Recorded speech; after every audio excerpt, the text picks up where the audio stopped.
today. We have with us Elizabeth Lee, who is a Public Affairs Officer and the Director of the American Center at Kolkata. She has over a decade of experience in the State Department, with a career spanning various public affairs roles, both abroad and in Washington. She has served in locations like Riyadh, Tokyo, Islamabad, Lahore, handling diverse responsibilities. Her expertise extends to areas such as European refugee issues, counter-terrorism, humanitarian concerns. She is from southwestern West Virginia, and she's a graduate of Marshall University with a degree in journalism. And she knows Japanese, Urdu, and Arabic. So you are going to learn an Indian language, Elizabeth? Indian are just fairly close. Good. So, yes, of course. So, Elizabeth, over to you. Thank you. All right. So these guys know me and they know that I hate speaking into a microphone. So, because I'm a restless speaker. And also I feel like when we speak over there, then you guys over here get no love. So, hi friends! Alright, so I'm gonna walk around back and forth. And I have a very loud voice that projects generally fairly well. So, if at some point I turn away from you and you can't hear me, feel free to be like, hey you, speak up! Alright, that is okay. So, one thing I want to make sure that you all know is that I am a woman and I am being loud. See, the older ladies in the crowd are really applauding, and some of you quieter ones over here are like, are you allowed to do this? Yes! So, I'm going to go ahead and give you all permission to be loud today. I would like to invite you to be loud. Be super excited and exuberant about what you're going to be talking about. So we're going to start today with a great big deep breath. Because we've got to work out those lungs, get them ready to go, right? Because we're going to be doing a lot of talking. So let's take one more deep breath. Feel good? You're stretched out a little bit? Feeling relaxed? All right, so I'm going to say good morning. And I want you all to be louder than me. And since I am louder than everybody in this room, because my mother did not teach me to be quiet, she taught me to speak. If I am louder than you all, we got a problem here. All right, so ready? All right, y'all ready to stretch out your vocal cords? All right, ready? I'm going to say good morning, and you guys are going to be really loud. You get to yell indoors. Okay, you ready? Yes. Yes. Sure? Yes. All right, ready? Good morning! Good morning! That's what I like to hear. All right, welcome to the American Center. I am the director here at the American Center. I have been a United States diplomat for 15 years almost. I'm getting up to 15 years. I'm going to move around, so I'm going to torture the poor cameraman here. So that's part of the fun. But here's the thing, the cameraman likes it when I move around, because otherwise I'm standing at a podium like this all day. Boring photos. So that's what we're here to talk about, because I could talk to you about like speech and how you do a good presentation that's engaging and things like that. But part of what happens, come on in, sit down, relax. But what we're here to talk about today is education. And I have to say education is an incredibly important part of how we get to where we're going. So if you are trying to go from point A to point B, if you are trying to go from here to Delhi, how do you get there? What is your method of transportation to get to Delhi? Plane? Train? By road? By bus? By car? Anybody walk into Delhi? No. It's a terrible idea. Terrible idea. Well, it's going to take a really long time. So the better access, the better tools that we have, the more easy it is for us to get from point A to point B. It doesn't mean it's impossible. You can walk to Delhi, can't you? Yes. You can swim to the United States, in theory. Don't do that, okay? Please don't do that. But you can do these things. It's just a lot harder. So education is a tool that gets you on the road and gets you to where you're going. It's a plane, it's a train, it's a car. Now, a car is, of course, going to take you a long time. It's going to take you less time than walking or riding a horse. A train is going to take you less time than a car, and a plane is going to take you even faster. So, education is like a different form of transportation. The better your education, the better your tools are, the better places you can go. And how do I know this? I did not go to Harvard or Yale or Princeton. I went to Marshall University. Anybody know where Marshall University is? No. Anybody know where West Virginia is? Yes. Really? That's exciting to me. Nobody knows where West Virginia is. We do have a song, Country Roads. You guys know the song? Yes. All right. Okay, good. I won't sing it to you. So I'm from West Virginia because I don't want to torture y'all. I like y'all. So far, we're so good, right? So I went to school there. I did not grow up in a rich family. My family is lower middle income. My dad was in the military. He dropped out of high school, got his GED when he got older after he went to Vietnam, the Vietnam War and worked and fought in the Vietnam War.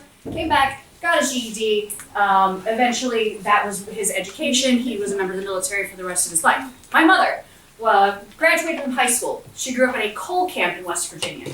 Do you guys know what a coal camp is? No. Okay. A coal camp is a place that used to be owned by a company. And so it was a whole town that was owned by a company. So imagine Tata Steel, for example. Not that Tata Steel does this, but they come in, they buy an entire mountain. And they say, everything in the mountain we own. All the land, all the people. People too. Now, but you can't own people because slavery bad, generally speaking, right? We all agree on that? Yes. But what you can do is you can indebt them to you, and you can force them to use their own currency. So we had these things called coal towns or mining towns. And so what they would do is they would say, oh, you want to live here? You're going to work for us, right? Great. We're going to pay you a great salary. Now, if you want to work for us, you have to live in our house. Now, our house is, we're going to charge you a certain amount of rent. That rent's going to be kind of high because you know it's a nice house. You want heat in that house, right? So you're going to have to pay for that heat. You want food, right? So you're going to have to shop at our store. We're not going to pay you in real government currency. We're going to give you coupons. We used to call them scrip. And you would use that and you would buy food. And you could only buy them at these stores. We fought a whole war about it in the United States. You guys will never have heard about it. The Mine Wars, 1920s, not that long ago. So if anybody's curious about it, I recommend the Mine Wars. So, doing a little research on that. But my mom grew up in a town like that after the Mine Wars, when the Mine Wars were over. She grew up in like the 40s and 50s. I'm old, have I mentioned that? But my mom grew up in the 40s and 50s and the 60s in the United States in a coal camp in West Virginia. Now, she was allowed to get education up to a high school degree, and then after she graduated from high school, her family said, get out and get a job. So that was a very supportive family at the time because she got to have a high school degree. Hey.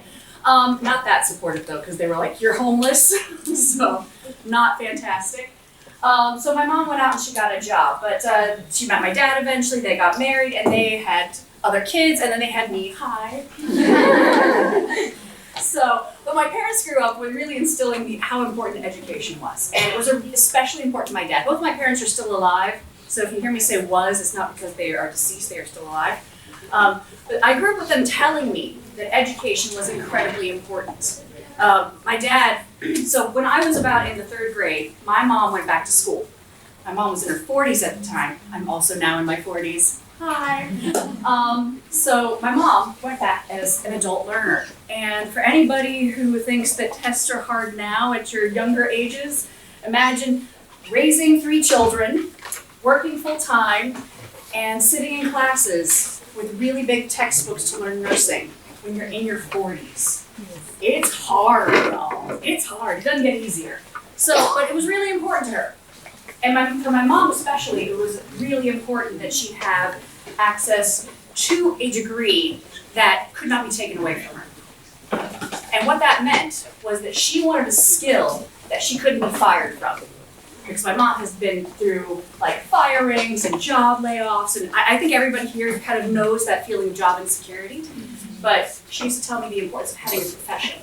Teaching is a profession. Nursing is a profession. Scientist is a profession. For example, engineer is a profession. There's skills that can never be taken away from you. Welder is a profession. So, like I said, my dad, he didn't graduate from high school, still one of the smartest men I know. He would see my mother sitting at the dinner table, and I would come in, and I would have my little books. I got was cute, a little tiny thing with my little tiny school books, and I'm learning how to read and write. I was a very good reader by age 8, by the way. I would sit at the dinner table with my mom with her big, thick nursing books. These books were huge. And I would have my little tiny books, and we would study together sometimes. My dad would say, you girls, you look at your mom. You are going to be like your mom. You're going to be smart like your mom. You're going to be something like your mom. You're going to be better than I am. You're going to be better than my parents were. you're going to do better things. And he said, the only way that we could do that is to go to school. He said, you're gonna go to college. There was never any question in my mind whether I was gonna go to college or university. I knew I was gonna go. I didn't understand people who didn't think that they were gonna go to college or university. I was like, what do you mean? You're not gonna go? I thought everybody did that. Yeah, keep in mind, again, not a wealthy family. My parents have been working their entire lives. I've been working since I was about age 8. Paper out, y'all. I had a paper out. so please don't think that I was like in the coal mines or anything like that. Child labor bad. So I've been working for quite some time, but yeah, the requirement for my family was always you're going to get an education. However, I am from West Virginia, and lots of people do not go on to higher education, and that is okay.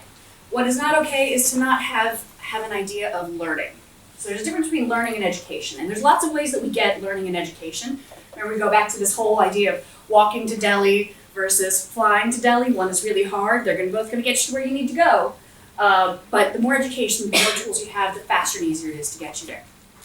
So when I was in high school, I had a high school principal who really kind of affirmed this idea of education and learning being very important.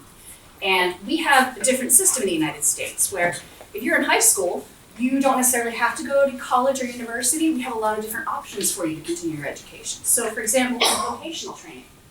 So we had our principal would say, okay, you're going to go and do vocational training. If you do not want to go to college, you can go and do vocational training. Totally fine. And you learned how to solder, how to fix an air conditioner, how to fix plumbing. Really important professions. Anybody think that plumbing isn't important? Or the plumber isn't the most important person in the room when you have a stuck pipe? Or that an electrician isn't the most important person when the air conditioning goes out in the middle of June? Yeah, it's hot here, y'all. I don't know if you got the memo, but I did not get the memo when I came out here. It's warm. So they really reinforced the idea that learning is a lot of things, and it looks like a lot of things. And sometimes it looks like you're going to university. Sometimes it looks like you're going to a 2-year associate's program in the United States. Sometimes it looks like you are going to a vocational and technical training program. So for us, it looks like a lot of different things. But it doesn't look like sitting on your butt doing nothing. And nobody who actually understands these things actually thinks that it is sitting on your butt doing nothing. There is a certain amount of time and resources and effort that goes into learning. And it takes time to really ingrain these things into you. Now, in the United States, we have a lot of different programs that helps encourage students to come to the United States and learn different things. We have, for example, the IVLP. You guys are not really going to be worried about that. But for a lot of you guys who are students right now, you're probably most interested in student exchanges. And we're going to bring somebody in here later, and they're going to tell you some of the steps to do a student exchange in the United States. I actually was a study abroad student myself when I was in university. I studied in Japan, hence the Japanese. My Japanese is very bad. It's nice to meet you all, though. So that was what I said, in case anybody needed to know. But you get a lot of access to different resources. So we've got SUSE, for example. We're starting another program called Yasali, which will bring kind of entrepreneurs and have them learn new leadership things. We have a ton of programs available in the United States, and it's fully funded for the most part. Now, not all exchange programs are fully funded, but there's a lot of scholarships that are available out there to you. And there's a lot of scholarships available to you at all levels. So say you are a high school student wanting to study in the United States, we got a program for that. Say you're a college student wanting to study in the United States, we got a program for that. Say you're a master's or a PhD candidate, we got a program for that. Say you're a professional and you would like to get additional education and additional resources on learning how to do something that is in your field. What do you think? Do you think we have a program for that? Yes. Are you all awake? Did I put you to sleep? I'm so sorry. Do you think we have a program for that? Yes. All right. So the important part right now for you all to remember is not the list of programs that we have, because we got a bunch. It's that you know where to go to find those resources. So where do you think you guys would go to find out more about education in the United States? To you. I said to you. To me? Absolutely. You can come and talk to me, but I'm one person. You've got 300 million people in like the area that I cover, so Y'all will be busy. Okay, we got that. That's a good start. Yes, that one resource. What's another resource? We have a website. Yes, absolutely. What else? Yusuf? Yes, actually, we have Yusuf. They are right here on the 3rd floor of this building. How much do you think that costs, by the way, Yusuf? Educational advising. It's free. Free! There's no cost to have educational advising with us. So you can go and talk to a counselor, and they're going to give you a lot of advice and guidance, and they'll help you find the right school, and they will help you find the right program for you, and they will help you find it at a cost that doesn't break the bank. Because I think that there, unfortunately, and I'll just go ahead and mention this, excuse me, there have been quite a few. India has one of the largest numbers of students in the United States, second only to the number of Chinese students studying in the United States right now. Unfortunately, a lot of students will go to the United States and they will bankrupt themselves trying to complete a program. And maybe they can't get a job immediately afterward, and so they really struggle. And we have seen instances where people, unfortunately, have committed suicide as a result of what they perceive as a failure. So we don't want that to happen, so we work really hard with our students to make sure that you all have the resources that you need in order to succeed, because we need you all to do well. We want you all to do well. When you do well, everybody around you does well, including us. So see, it's actually very selfish. So if you're wondering what we're getting out of it, which is a question I get a lot, what are you guys getting out of it? Why are you doing free educational advising? Well, lots of reasons. It helps us if you guys are better educated because we can work better with you all. The world is more peaceful, stable, and prosperous when everybody has a higher level of education. Our economies work better together when everybody has a high level of education. There's a lot more innovation that happens when there's a high level of education. There's a lot of great things that happen when people have been learning and working together. So that's a lot of what we do, all of this. Plus it's really fun to hang out with other cool kids. So, all right, I have spoken quite a bit about some of the programs that we have in the United States, and I have a few more minutes, so if anybody wanted to ask me a question, I would be open to having questions. Would anybody like to ask me a question? Or have I just talked your ears off and you're all asleep now? Anybody? Anybody? You can ask me about studying in the United States? Yes, ma'am. So I'm a student of a high school student. If we want to pursue our education, higher education in the USA, how can we make the first step or the right start? Well, the first step is to decide you want to do it. And you don't have to stand if you don't want to. So the first step is to decide if you want to study in the United States, and that's really important. And then kind of decide what you want to study. It doesn't have to be perfect, because does anybody in here know what they want to be when they grow up? Yeah. Some of you guys do? Some of you guys do? I don't. I'm still figuring that out. But having an idea of what profession you would like to do is a great start. And then figuring out a couple of other basic things, like, do you want to go somewhere that it snows? That's a question I've actually had to ask people. Are you okay with going somewhere that it snows? Or are you okay with going somewhere that the snow gets up to your knees? Are you okay going somewhere that it floods a lot? How are you with earthquakes? We got those too. Droughts? Any of that? So having an idea of those questions and then coming and talking to an advisor is a great way to get things started. So that's part of the way that you kind of figure out what you want to do. Doing some Google research also helps. Now, we have over 4,000 schools in the United States. 4,000! That's a lot! So chances are there's something that is going to suit you. Please do not listen to your friends and colleagues and neighbors and the guy down the street who's like your brother's best friend's second cousins. I don't know, whoever that guy is. He's some uncle, somebody's uncle. And he's going to say, oh no, you must go to this school. No, you don't have to go to that school. So, yes. Another one in India, especially in the rural areas, not only rural, metropolitan areas also, there is a taboo going on that going to USA is too much expensive. Because most of our parents took educational loan, a lot of burden on us. So how can we just release any kind of educational help, how can we get from the USA?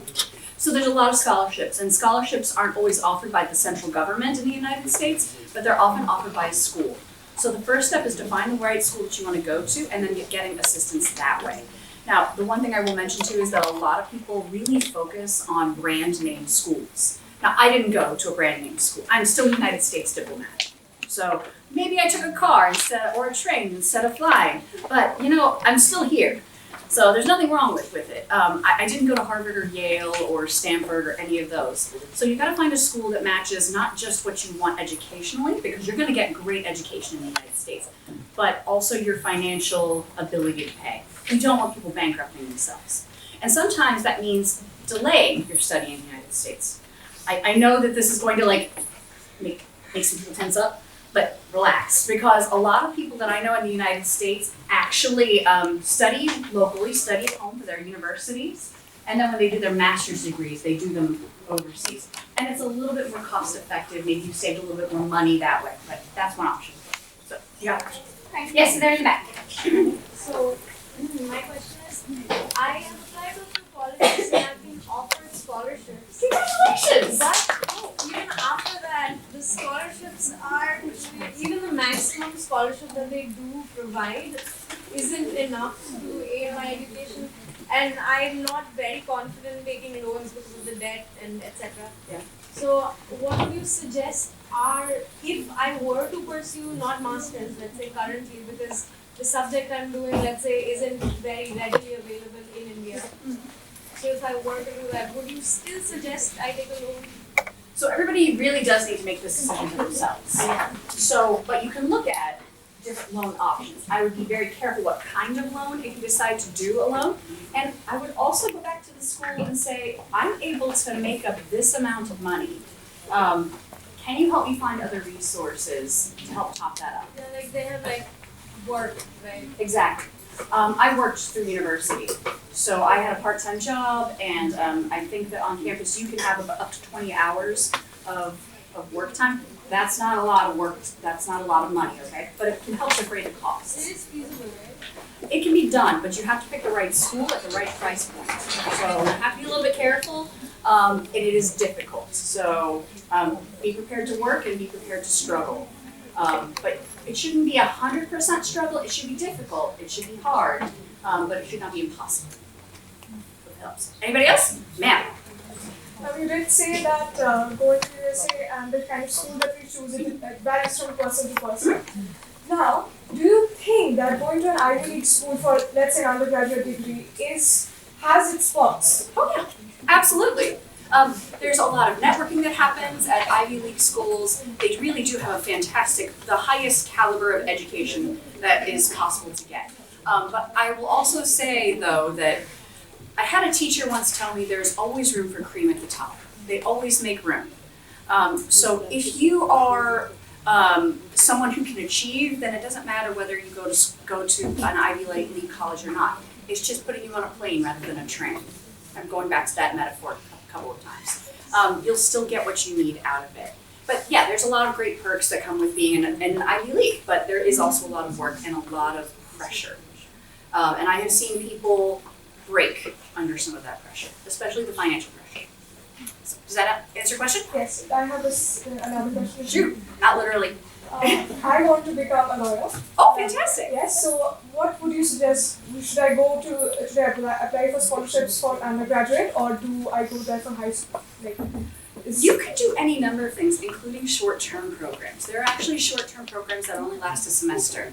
So maybe they're non-degree programs, but you still get that extra bit of education. They cost maybe a little bit less money, and you still get the experience of being in the United States. You build some of those things. I would actually recommend it. In your particular case, talk to our advisors and get a better sense of what's available for you, because you've got a lot of options. All right, I've got time for maybe one more.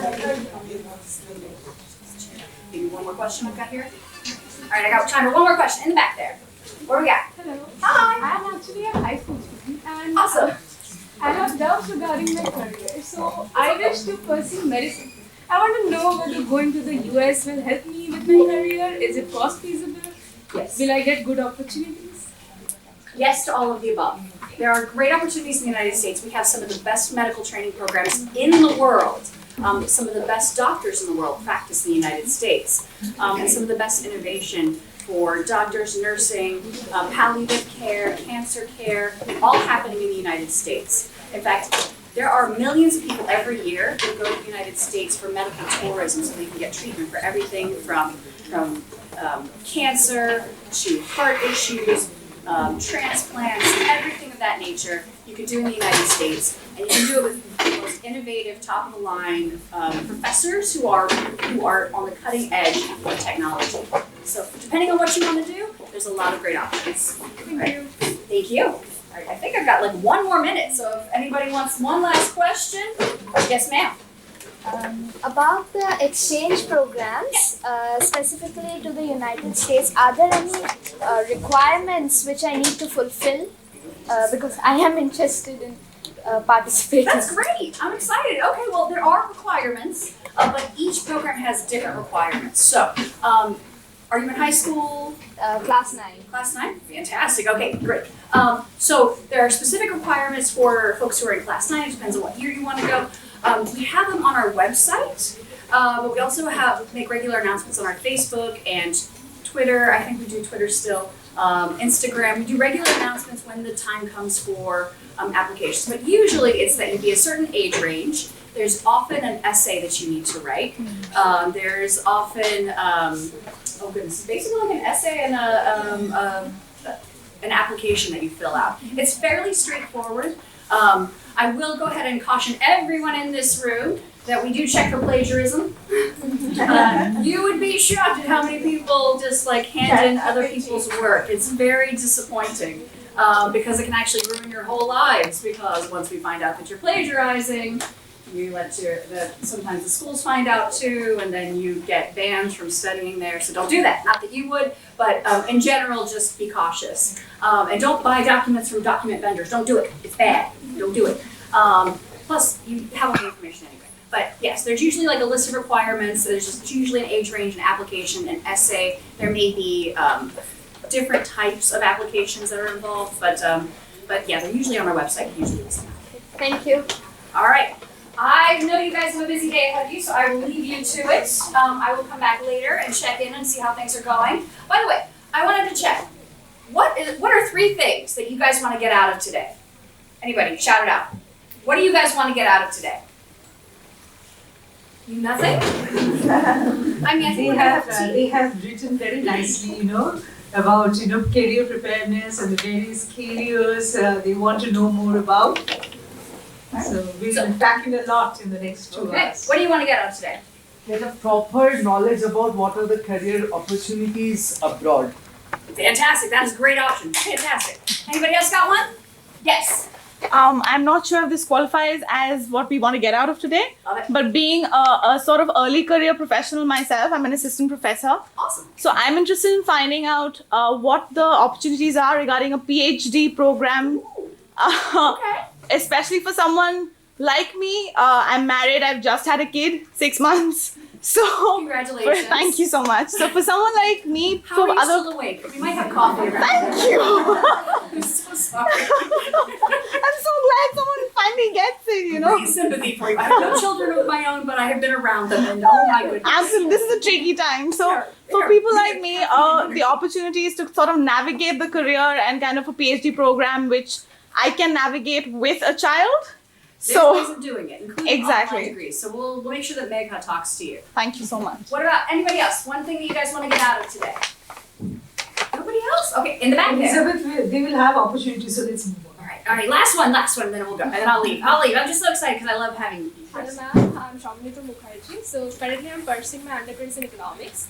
So I just want to pursue my masters from abroad, especially from United States. Fantastic. So I just want to know the criteria, and I also want to work with the women in the village. They are not financially independent. As a student of economics, I know the importance to be the financial independence for a woman. So I really want to work with them. But first, I need to educate myself for those. So I just want to look for the master degree. Fantastic goal. All right. So I will leave you now because I know you guys have other things to do. But as the rest of the day goes on, I want you to come back to whatever your idea is of what you want to get out of this. And if you feel like you're just sitting here bored, if ever you feel like you're just sitting here bored and tired and annoyed at the whole world, come back to that idea. Write it down. Make sure that you are getting what you would like to get out of this program. Okay. I will see you guys later, and for now, thank you very much. Astronauts filling up the room, and you have the posters of their lovely businesses all around. So please go around and see those in tea break and lunch break. And we had investors and funders who spoke to them. And all of them discussed about the pipeline, that the future generation, they need more preparation than we, who are now in our careers, than what we were prepared for. Because the world is changing fast, the world has new challenges, and the world has new opportunities. So we'll have different sessions where we'll talk about all these career opportunities and how we can ensure that the question she had, that she has a 6-month-old baby, and how can she go to the next level?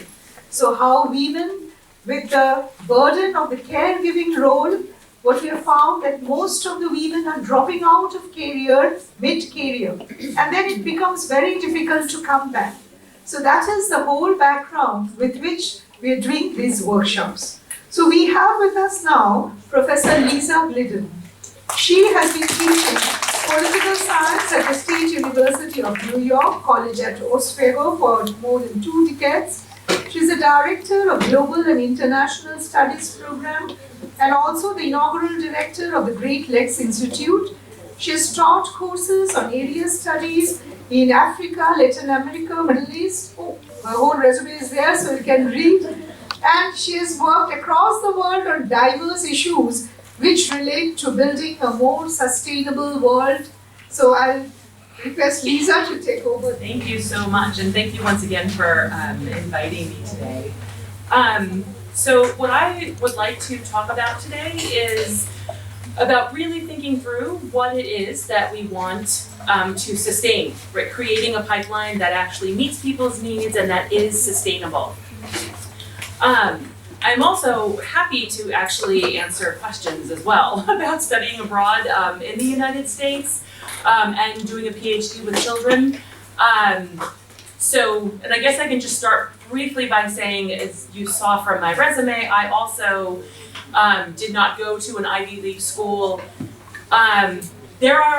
You will get different things. So the reputation that comes from an Ivy League school, the networking that you have access to can be very important. What tends to be lacking at Ivy League schools are the very close connections you can make with faculty who can help you and mentor you through your career. So I could tell you a lot about my students and what their career goals are and what they care about and what they would like to work toward. We have a lot of interaction I'm at a 4-year primarily teaching college, mostly undergraduate. We have a few master's degrees. But there really is the kind of connection that you can get at that kind of a place that you may not get at a big research university where you're, as a freshman, in classes with 500 other people. Right? So like my freshman seminar has 25 students in it. So just different, there's not just one path. And that's actually a little bit of what I'm going to speak about today. I can look. Oh, it's not working? Okay. When I was first asked to do this, one of the questions that I was asked to address is why is it that more women are needed in the field of sustainability and in renewable energy sectors? And so I have just a little data here to kind of set the stage. About 43% of the world's population still lives in rural areas. And those people who live in rural areas tend to have less access to electricity. I will say, in the last decade, there have been major improvements in that. And a lot of those improvements actually come from South Asia. It's really, I think, a result of some specific policies and new technologies coming online, but really impressive improvements. And then, specifically to the question of women working in these fields, I think we can think about it in 2 ways. So one is that when we're looking at designing a policy, or we are looking at trying to implement a program, we actually need to understand the population who is going to be part of that, right? Who's going to be receiving the impact of that policy. And so often, the consultation on needs that happens doesn't include women, or doesn't include all of the women who may have different things and different perspectives to contribute, right? Because just because you are a woman doesn't necessarily mean that your experience is different from, or very similar to another woman's experience. So women need to be in the field of sustainability, and women need to be at these decision-making tables and being part of this co-production, part of the crafting of policy and determining needs, because they are going to be the end users. And so you want something that's going to be effective for them. And then the second point, which I think fits in with our theme from yesterday, is that women are also going to be entrepreneurs in this space, right? So there are, you can see from some of the posters that are around, some of them are specifically related to sustainability and to energy, but in many other fields, there are really women who are innovative in so many different fields. And if we want to be making those connections with end users, we also need to make sure that we are enabling women to become entrepreneurs, and that we're aware of whatever kinds of barriers or structural inequalities that they may be facing. So I teach introductory courses on sustainability. I teach courses on environmental politics. The Sustainable Development Goals come up in almost all of my classes. One of the questions that I always ask my students is, what is it that you would like to sustain? And in the United States, most American students don't necessarily want to sustain the way things currently are, right? They don't want to change. They don't want to maintain the status quo. They would like to improve a lot of things. And so I think it's important when we talk about sustainability is to remember to go back to that space of what is it that is motivating us to enter these spaces? What are our goals? And so for the idea of sustaining, trying to make some change in the status quo is that I think we do need to be thinking very early about what are the structural barriers that might be inhibiting people's participation.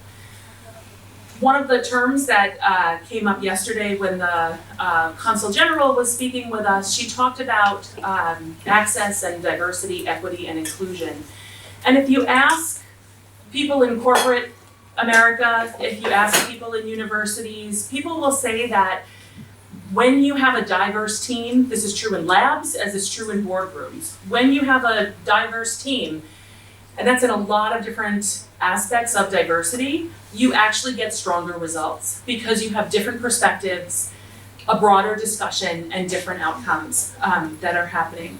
So when we are looking at this idea of what are the structural barriers, as I mentioned, I think we need to be aware that access for women is a challenge, but we also need to look at access for poor women, for urban women, for rural women, right? Because those are all going to be different kinds of barriers that we may be able to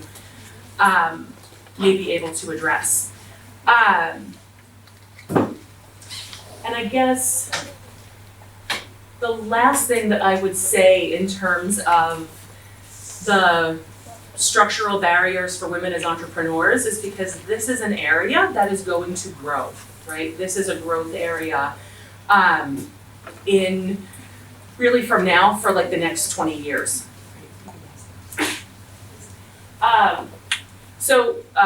Funnily enough, one of the readings that I have my students read when I teach energy policy is this, which is actually a case study from India, which is not my area of study, but it's a very good study. So a lot of the data that I'm going to share is coming from this article or ideas. I got a lot of ideas. So, to Elizabeth's point of not plagiarizing, a lot of the points that I'm going to make are coming from the outcomes of this research, as well as some of the other research that it referred to in this article. Okay, so there are a lot of terms for sustainability, sustainable economy, green economy, circular economy. There's a lot of words that we're using, and partly because this is currently being created, right? We are in really this very innovative space. And what I actually put up on my sticky note on the board is that in education, we are never going to be able to chase innovation. Okay? And what we need to do is actually teach people how to learn so that they can continue their education after. So yesterday, the New York Times reported that in the United States, our electricity demand, which has been pretty stable, is going to increase quite a bit in the next 30 years. And a lot of it is due to technology, right? To data centers, to a return of manufacturing to the United States, and to some extent because of electric cars and electric vehicles. So that is a challenge, especially for a country like the United States, which has very large carbon dioxide emissions already, right? We are working to varying degrees on our greenhouse gas emissions. But we know that the demand for electricity is only going to increase. And the estimates are that for the green economy, they're expecting that it is going to grow to about 10.3 trillion by 2050, which is quite an increase. And I put this graph here from a different source that shows the projected increase in electricity. And you can see a lot of that is expected to come through renewables, right? And this is why, because it is such a growing sector, I think why we need women to be in that sector and poised and ready to enter that sector so that we can take advantage of that 10.3 trillion economy. Okay, so how is it that we can meet this opportunity? And that's really where it comes to pipeline. So I have a few, you can just put up some.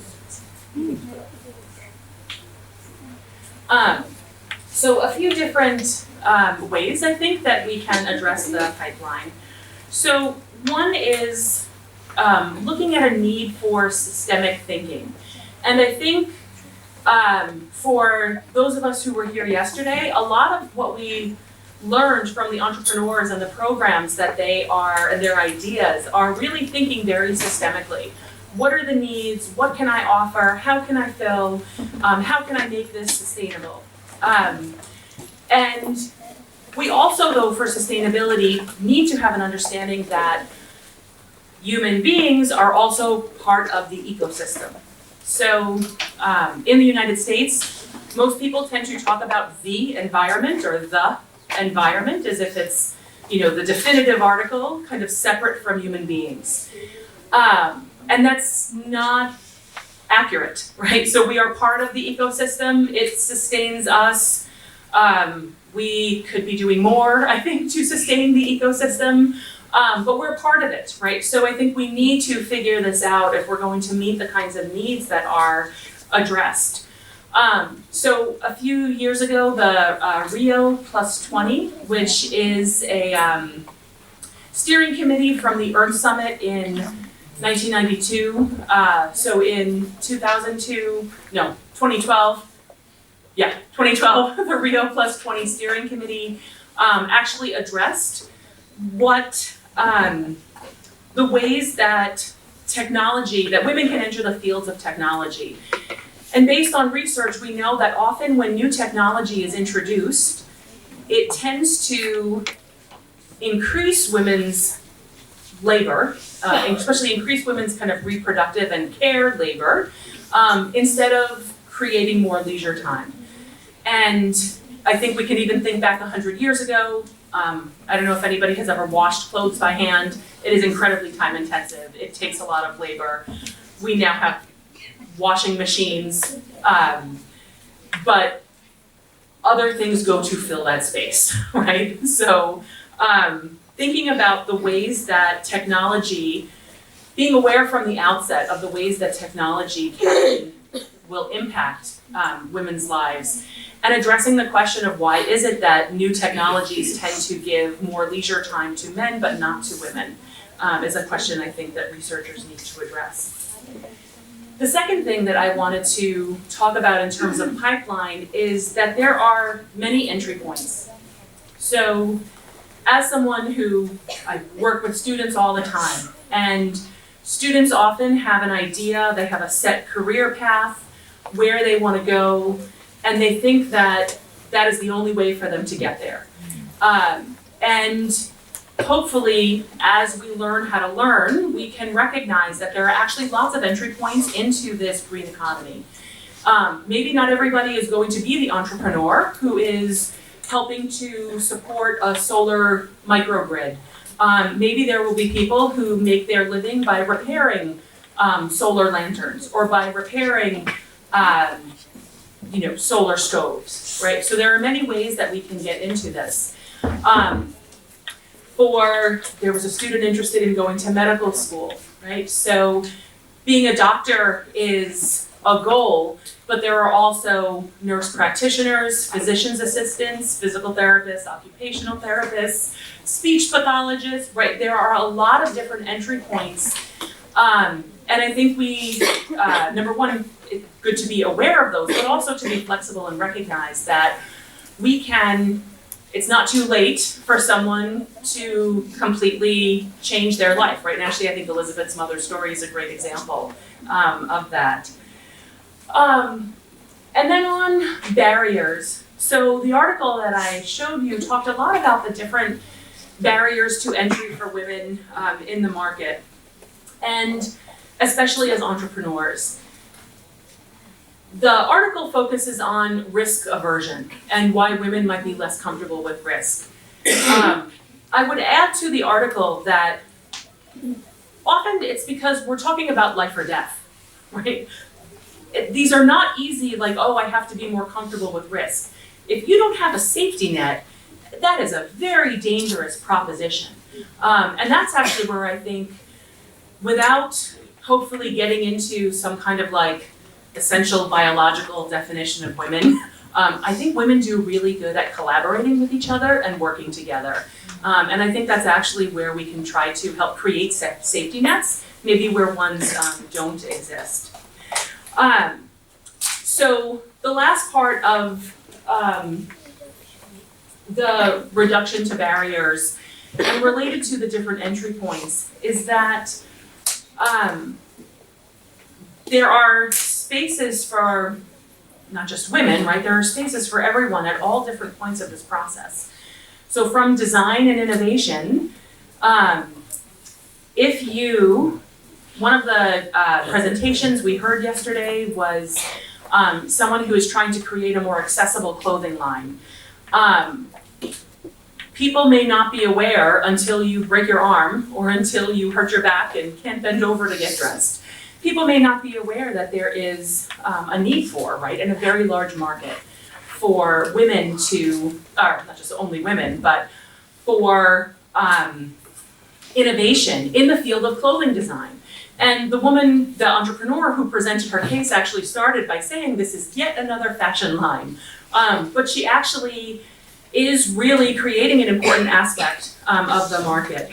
So design and innovation, if you're going to be designing products for, let's say, women to use in the household or in a rural area, those needs may be different from what you are designing for women in urban areas, for example. Okay, I think we're going to go to the last.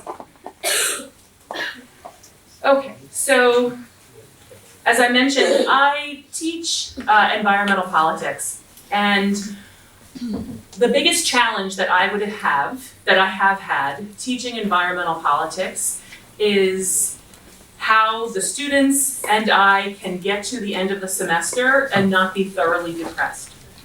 And the approach that I have taken, again, this is not, this ending is not my, I left that one. Yeah, okay, that's okay. You can go to the next one. This is from, the textbook that I used for that class is called Global Environmental Politics, and it's by an author named Ronnie Lipschutz, and part of what he is doing in that book is trying to get us to think very critically about the systems that we have in place and to begin to question things so that we can build a more sustainable future. And he goes through, 7 chapters. And the reason why I like that textbook is because it really puts the ideas in the students' hands, right, and in our hands, that we have some control over our destiny, right? We have some power here, and we can help be the creators of a different system.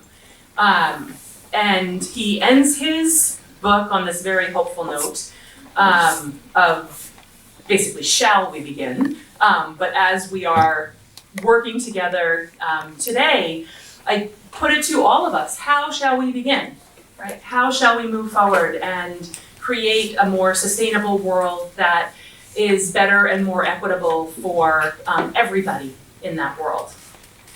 Thank you very much.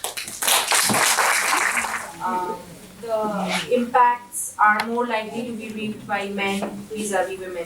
I mean, can you suggest some articles or where can be? Because ideally the market and the media usually portrays that if you introduce a new technology, even a new washing powder, the women are going to benefit more from it vis-a-vis men. So, I mean, but what you said is diametrically opposite, so just wanted to understand more. Yes, thank you for that question. So that actually comes from a 2014 research that was done in Peru that looked at women in rural areas and what happened as they got access to electricity and got access to the grid. And I think the reason behind it is that what tends to happen is that having the new technology doesn't change the underlying structure of women's roles and men's roles. And so what they found in Peru was that women, they had more time, but that time still was kept with taking care of the home or taking care of, parents, taking care of children. So it's not, those expectations aren't there that to allow, or those expectations are still there, I suppose, that they're the ones who take on that burden. I can look up that source for you. Yes. Any other questions? Okay. Oh, yes. Sorry. More than your presentation will be the first one. So I will start with the refutation because of the last question. Where is this study done? Which region? So it was done in, so the study that I specifically referred to was in rural Peru. The study that I showed about the cases from India was from Rajasthan. Yeah. Sure. Yes, actually, I don't know if we can send it out to people. So actually in the notes of the slides, I have the links for everything I put up. So you'll be able to follow it that way. And if you have a challenge accessing the article, I do think it's open source, but if not, just email me and I will send it to you.